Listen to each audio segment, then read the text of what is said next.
Hello viewers, আসসালামু আলাইকুম and welcome back to my channel. আশা করি আপনারা সবাই খুব ভালো আছেন। তো প্রতিদিনের মতো আজও একটি নতুন রেসিপির ভিডিও নিয়ে চলে আসলাম আপনাদের সাথে শেয়ার করার জন্য। আমার আজকের রেসিপি আপনাদের জন্য গরুর মাংসের শুটকি ভুনা। একই ভিডিওতে আমি গরুর মাংসের শুটকিও আপনাদেরকে তৈরি করে দেখাবো, আবার এটা কীভাবে ভুনা করতে হয় আর এটা সংরক্ষণ পদ্ধতিটাও আমি আপনাদেরকে বলে দিব। তো চলুন কথা না বাড়িয়ে আজকের রেসিপিটা দেখে নিই। রেসিপিটা ভালো লেগে থাকলে লাইক কমেন্ট শেয়ার করতে ভুলবেন না। তো ফার্স্টে আমি গরুর মাংসের শুটকিটা তৈরি করব। গরুর মাংসের শুটকিটা কিন্তু অনেকে অনেক রকমভাবে তৈরি করে। আজকে আমি আমার মতো করে তৈরি করে দেখাচ্ছি কিভাবে আমি বাসায় তৈরি করি। এখানে আমি হাফ কেজির চেয়ে কম গরুর মাংস নিয়েছি। এগুলাকে একটু কিউব কিউব সাইজ করে কেটেছি, খুব বেশি ছোট করিনি। এখানে আমি দিয়ে দিয়েছি 1 টিস্পুন পরিমাপ লবণ। তো লবণটা যার যার স্বাদ অনুযায়ী দিলে ভালো হয়, কিন্তু আমি পরিমাণটা বলে দিলাম। দিয়ে দিয়েছি এখানে হাফ টিস্পুন পরিমাপ হলুদের গুঁড়া, আর দিয়ে দিয়েছি এখানে হাফ টিস্পুন পরিমাপ রসুনের পেস্ট। এখন সব কিছু একসাথে খুব ভালো করে মাখিয়ে আমি এটাকে সিদ্ধ করে নিব। প্রায় আধা ঘন্টার মতো টাইম নিয়ে আমি এটাকে সিদ্ধ করব, এর থেকে বেশি সিদ্ধ করব না। আধা ঘন্টার মধ্যে এটা যেরকম সিদ্ধ হয় ততটুকুই কিন্তু পারফেক্ট। তো পর্যাপ্ত পরিমাণ পানিতে আমি মাংসগুলোকে সিদ্ধ করে নিয়েছি। অবশ্যই কিন্তু ডুবো পরিমাণ পানিতে সিদ্ধ করতে হবে। তো মাংসগুলোকে সিদ্ধ করে নেওয়ার পর এর এক্সট্রা পানিটা ছেঁকে এটাকে একটা ঝাঁঝরির মধ্যে নিয়ে নিয়েছি, আর এটাকে ঠান্ডা করে নিয়েছি। তো ঠান্ডা করে নেওয়ার পর আমি আপনাদেরকে একটু দেখিয়ে দিচ্ছি এটা কীরকম হয়েছে। তো দেখতেই পাচ্ছেন টান দেওয়ার পর কিন্তু এটা খুব একটা ছিঁড়ে যাচ্ছে না, একটু শক্ত টাইপের। তো এই পর্যায়ে এটাকে আমি রোদ্রে শুকাবো। তো রোদ্রে শুকানোর জন্য আমি এখানে একটা মোটা গুনা নিয়ে নিয়েছি। আপনারা চাইলে যে কোনো ধরনের শিক কিংবা লোহার কোনো একটা লম্বা কাঠি ব্যবহার করতে পারেন, কিন্তু এভাবে যদি গুনার মধ্যে নেন তাহলে কিন্তু এটা শুকাতে অনেক ইজি হয়। তো এখন একটা একটা করে মাংস আমি এই গুনার ভিতর এভাবে ঢুকিয়ে নিচ্ছি। আমি এটাকে রোদ্রে শুকাবো প্রায় 2 থেকে 3 দিনের মতো টাইম নিয়ে। আপনারা চাইলে চুলার উপর কিন্তু এটাকে শুকিয়ে নিতে পারেন। চুলার জাল একদম লোতে দিয়ে নিবি নিবি আঁচে এটাকে চুলার উপরে টানিয়ে বা ঝুলিয়ে কিন্তু এটাকে শুকিয়ে নিতে পারেন, তাহলে কিন্তু ভালো হয়। কিন্তু যদি আপনাদের আশেপাশে রোদ থাকে বা ওয়েদারটা ভালো হয় তাহলে কিন্তু রোদ্রের মধ্যে দিয়ে এটাকে শুকিয়ে নিলে সবথেকে বেশি ভালো হয়। তো এই তো সবগুলা মাংসের টুকরা কিন্তু আমি গুনার ভিতর ভরে নিয়েছি। এখন চলে যাব এটাকে রোদ্রে শুকানোর জন্য। তো রোদ্রে আমি শুকিয়ে একদিন পর আপনাদের সাথে শেয়ার করব যেটা দেখতে কীরকম হয়েছে শুকানোর পরে। তো রোদ্রে শুকানোর একদিন পর দেখতেই পাচ্ছেন আমি এটাকে কিভাবে শুকাতে দিয়েছি। গুনার মধ্যে দেওয়ার ফলে কিন্তু এটাকে এভাবে ঝুলিয়ে শুকানো যায়, এতে করে কিন্তু মাংসটার মধ্যে রোদটা খুব ভালো করে লাগে, আর এর মধ্যে খুব ভালো করে মাংসটা টেনেও যায়। তো দেখতেই পাচ্ছেন এটা কীরকম হয়েছে শুকিয়ে। তো এটাকে আমি আরও 2 দিন শুকিয়ে নিব, এরপর আপনাদের সাথে এই শুটকিটা মানে মাংসের শুটকিটা ভুনা করে রেসিপিটা শেয়ার করব। তো চলুন কথা না বাড়িয়ে আরও 2 দিন অপেক্ষা করছি। তো প্রায় 2 দিনের মধ্যে কিন্তু মাংসগুলো খুব ভালোভাবে শুকিয়ে গিয়েছে। তো মোট 3 দিন আমি এটাকে রোদ্রে শুকিয়েছি। আপনারা যদি চুলার মধ্যে শুকান তাহলে কিন্তু টাইমটা কম বেশি লাগতে পারে, কিন্তু আপনাদেরকে দেখে বুঝে নিতে হবে আমি কীরকমভাবে শুকিয়েছি, দেখতেই পাচ্ছেন। তো এখন এগুলাকে আমি খুলে নিয়েছি আর একটা বাটির মধ্যে নিয়ে নিচ্ছি। তো বাটিতে নেওয়ার পর আমি এটাকে আবারও খুব ভালো করে ধুয়ে প্রায় আধা ঘন্টার মতো পানির মধ্যে নর্মাল পানিতে ভিজিয়ে রাখবো, যাতে করে এর মধ্যে এক্সট্রা ময়লা কিংবা কোনো কিছু থেকে থাকলে যেটা পানির মধ্যে বের হয়ে আসবে। তো আধা ঘন্টা পর এটাকে আমি আবারও সিদ্ধ করে নেওয়ার জন্য পর্যাপ্ত পরিমাণ পানির মধ্যে এই মাংসের শুটকিগুলা দিয়ে 1 ঘন্টার মতো সিদ্ধ করে নিব। তো সিদ্ধ করে নেওয়ার পর এগুলাকে শিলপাটার মধ্যে আমি থেতলে নিব, একদম খুব বেশি থেতলাবো না বা একদম মিহি করে ফেলবো না, জাস্ট হালকা একটু থেতলে নিব যাতে করে মাংসের প্রত্যেকটা অংশ একটু আলাদা হয়ে যায়।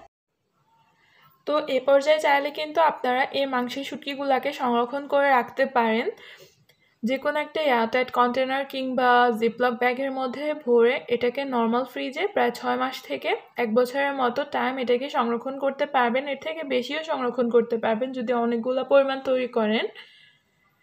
তো এখন চলে যাচ্ছে এটাকে রান্নার প্রসেসের জন্য, আর এটাকে সিদ্ধ করে বাকি প্রসেসিংটা শেষ করে চলে যাব রান্না করতে।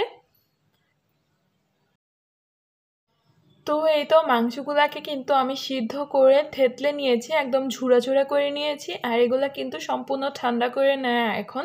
আর দেখতেই পাচ্ছেন এটা কীরকম হয়েছে।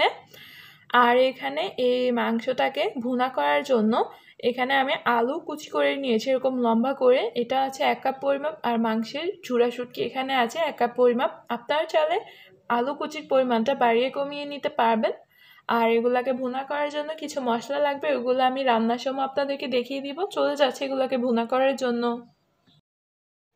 তো এখানে একটা প্যানের মধ্যে আমি দিয়ে দিচ্ছি প্রায় 4 টেবিল চামচ পরিমাপ রান্নার রেগুলার সয়াবিন তেল।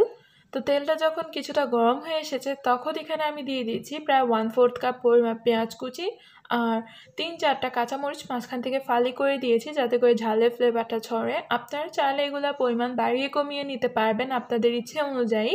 তো এখন এগুলাকে ভেজে একটু সল্টে করে নেওয়ার পর আমি এখানে কিছু গোটা মশলা অ্যাড করছি। দিয়ে দিয়েছি 3টা দারচিনি, 3টা লং, 4-5টা এলাচ আর একটা তেজপাতা মাঝখান থেকে ছিঁড়ে আমি 4 ফালি করে দিচ্ছি।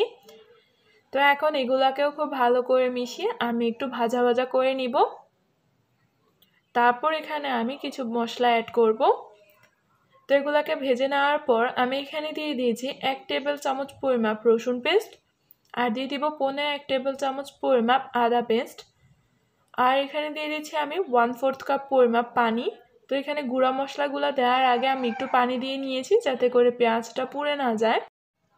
তো এখন এখানে আমি কিছু গুঁড়া মশলা অ্যাড করব। নিয়ে নিয়েছি 1 টেবিল চামচ পরিমাপ হলুদের গুঁড়া, স্বাদ মতো লবণ, নিয়ে নিয়েছি এখানে টালা জিরার গুঁড়া 1 টেবিল চামচ, লাল মরিচের গুঁড়া 1 টেবিল চামচ। তো এখন সব কিছু একসাথে দিয়ে দিয়েছি। আর এখানে দিয়ে দিচ্ছি আমি ঘরে তৈরি গরম মশলা প্রায় 1 টেবিল চামচ পরিমাপ। আপনারা চাইলে বাজার থেকে কিনে আনা গরম মশলাটাও দিতে পারেন। এই গরম মশলার রেসিপির লিঙ্কটা আমি ডিসক্রিপশন বক্সে দিয়ে দিব, ওইখান থেকে দেখে নিতে পারেন।